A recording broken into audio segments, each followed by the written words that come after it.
Hi, I'm Joey Marburger. We're going to talk about native advertising and is traditional advertising really dead?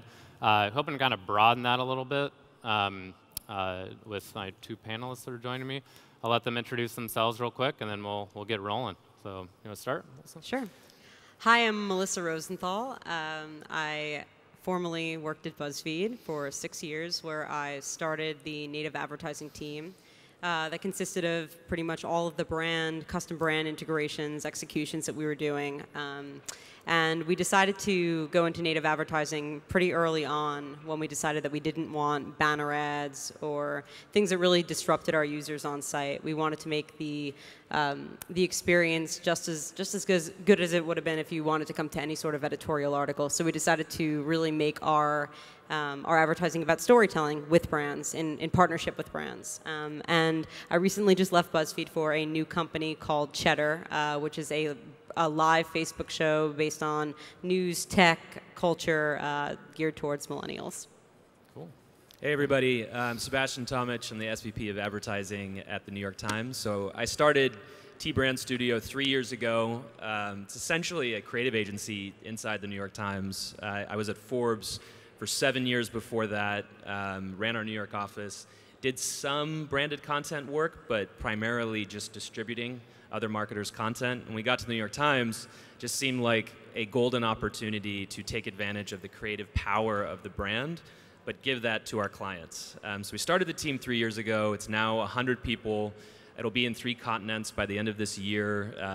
We say that in the industry there are fakers and makers. This is a group of makers.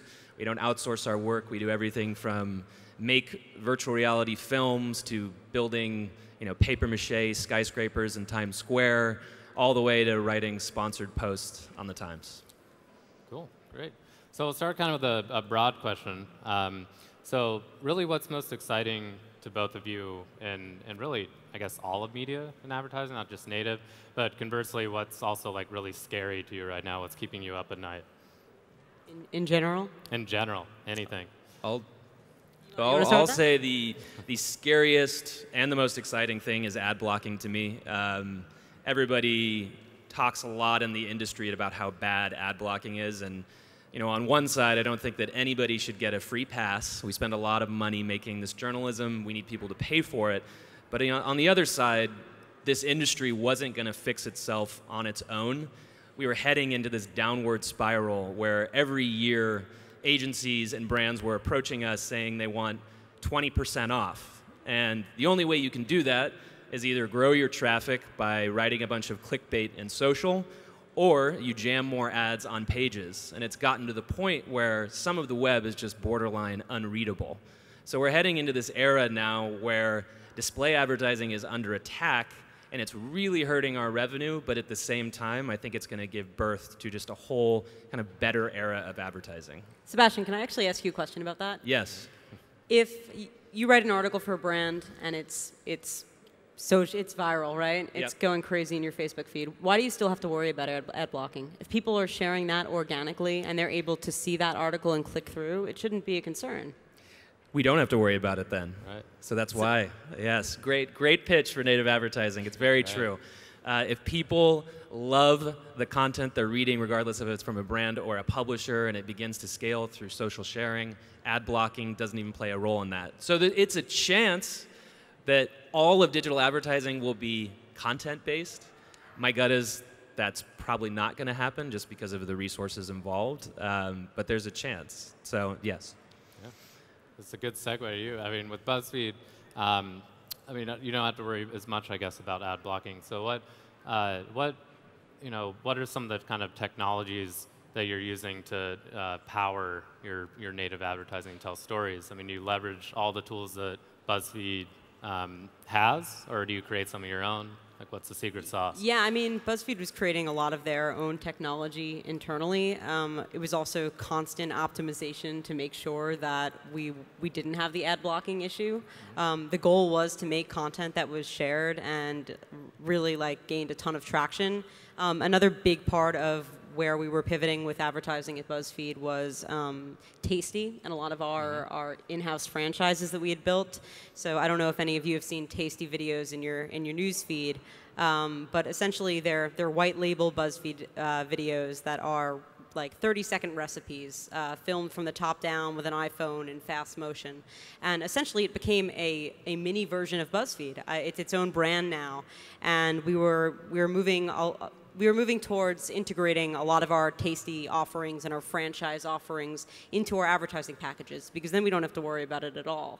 It's natural, it's organic, it makes a lot of sense for where that product was originally, and advertising just seemed like a next step. So monetizing franchises was a big part of where we were pivoting at BuzzFeed. So with Tasty, actually, how do you really monetize that on Facebook? I mean, where's most people would think you have to click back, and you get to your website and homepage, like that kind of old thinking. So we were working with brands, we were working with Mondelez in a big way, where we would integrate their products directly into the Tasty videos, make it clear that it was sponsored by Mondelez. But people didn't care. They were actually, when we weren't sponsoring them, they were creating the recipes, going out, buying Nestle chips and making these crazy things that they were seeing online, posting them in the comments. I mean, the impact that video had, where you have 500 people uploading their own version of what they just made and the products that they went out to buy, it just seemed like kind of a natural integration. So we're not driving them anywhere. They're watching it in stream. It takes 30 seconds, and the impact was pretty tremendous. It's a little different setup than the New York Times, a little similar to us at the Washington Post. So what are you guys looking for in the future with native and kind of distributed advertising? So I think the industry is chaotic right now. I've never seen the revenue figures sort of adjust so strongly, so fast. In the last 6 months, the ways that brands have approached us have been winner take all. You, the Wall Street Journal, the Washington Post, all get a room and essentially beat each other up till the last man is standing. Whereas before, we used to get briefs and there would be a long creative process and there'd be a few of us that would win the campaign. And what that's signaling to me is that there just isn't as much budget to be had as before. So the famous stat right now going around the US is that 85 cents on every dollar of ad spend goes to Facebook and Google, which is really scary. So we call this the FANG effect: Facebook, Apple, Netflix, and Google. If you look at all of their earnings and then you compare them to all of the earnings of major media companies, these are way up and these are way down. So things have to change, and we can't just rely on advertising in the future. And I'm sold now, sold 100%, that there is no publisher in the future who can rely solely on advertising to survive. It is literally impossible. Every new digital publisher out there that touts success, it could be BuzzFeed, it could be Vox, any other, they're all supported by hundreds of millions of dollars of venture capitalist money. And the end goal, no matter what people say, isn't to be a sustainable media company in the future. It's to get bought by a big media company that's going to buy them for $1 billion or $2 billion. So really, when you look out in the industry, there is no model that's saying, okay, we can do this in the future. So now we're at the Times. What do we do? T-Brand Studio is one of the answers to that. Our consumer business is another answer to that. We do over $200 million a year in digital subscriptions. That is going to be the focus in the future. We saw that Vice presentation earlier today. People are just producing content, but there's no demand. Your stuff has to be worth paying for. So we see a really sustainable business there going forward. On the ad side, we are no longer selling just our audience, right? No marketer needs to come to us just to buy eyeballs, right? They come to us for ideas. They come to us for creative products. They come to us because they want to make a statement. We're monetizing that in a different way. So it's very much like an agency. So creative agency, we charge for creative services, and we have I would say it's a much less margin than the media business. And then we have our ad business supporting it as well, and then things like live events, and hopefully many others going forward. So native advertising is playing a role, but there's a whole nother mix of revenue streams that we're going to have to rely on in the future. So how do you generate those ideas? Like, where's the creativity come from with you guys? Are you working with brands? Do you have a bunch of ideas you just kind of are brainstorming all the time, then waiting for the perfect client? Like, what's that relationship like? You gotta hire the right people. Yeah. I wanted to hire Melissa before, but well, I mean, at Cheddar, like our model is very different. The goal is to really diversify our revenue so that we are never depending upon a fully ad-supported model. I agree. I just don't think that that's going to be substantial in the future. So we're thinking about that now. One of our models is subscription-based. I believe in that. I believe in business subscribers. I believe in the ability to create meaningful content that people will actually pay for. But then there's also how do you create shows and how do you give brands white label content that isn't just based on advertising and sponsorships. And I think that's something we're paying a lot of attention to and we're kind of experimenting with right now, but agree that the kind of ad-supported model where it's going to be winner take all and it's just not going to be scalable in the future. It's not a scalable business. So raise your hands if you have Facebook in the room. Now open up that app on your phone and type in Cheddar. And let's check out the product. So I checked out the product for the first time a few weeks ago. And I'll be honest, when I first read about it, I thought, this seems odd and a bad business idea. Then I checked the product out, and it is awesome. And so I want you to, did you describe it earlier? I can't even remember. Yeah, I mean, right now it's an hour news show in the morning, broadcast live from the New York Stock Exchange. It focuses on the companies that people care about, that young people care about specifically. On Fridays, we do like thematic shows, so people that are changing the food industry, the travel industry. Today's our travel show, the fashion industry. We do focus on finance, but it's really geared towards a younger audience. We don't like to call ourselves this, but I'll say it. We're essentially CNBC for millennials, but we are on Facebook. We utilize the medium. We're growing with it. We pivot with it. And believing in Facebook Live is the future. It really gives us the ability to do something that no other cable channel can do. And many people are cutting the cord with cable and really just kind of, we're using Facebook Live, using all these OTT and systems to get their content now. Yeah, you're going to jump ahead of this question. I wanted to talk about Facebook Live a little bit because I have a personal opinion that it's obviously a huge disruptor for the cable industry, and timing is everything, and it seems that you can immediately get mass eyeballs right there, and you can see the immediate feedback that you can't get through like traditional cable and TV. So what could you maybe borrow from like the broadcast industry, both to do and maybe not to do, even though we don't really have broadcast backgrounds, but which may be a good thing? I mean, the question I asked myself when I pulled up Cheddar for the first time was, am I watching CNBC on TV because I like it, or am I watching it because I had no choice? And that's generally how I feel about most of broadcast. We haven't had a choice. And now Facebook is about to obliterate this industry. Winter is coming if you work for a TV station, sadly. Newspapers, magazines have had a very tumultuous, stressful last 15 years. And the reason why is we were able to charge advertisers for a lot of stuff when they only wanted one little thing. And broadcast has been able to do that, and that's about to go away. And they're going to have to completely change the costs, the ways that they distribute the content, the quality. Did people even want to see it? I mean, some of these CNBC shows, if they were to throw it on Facebook, would get 100 views. Facebook Live at the times were tiptoeing into it. I would say some of it is really interesting. So taking a reporter and giving them a live sort of device to go out and report from the scene, that's incredibly interesting. All the way to, I would say, on the boring side, we do a crossword puzzle live where we write out clues over an hour. I'm not going to advocate for that. I would say Facebook Live is going to change the way that we think about video.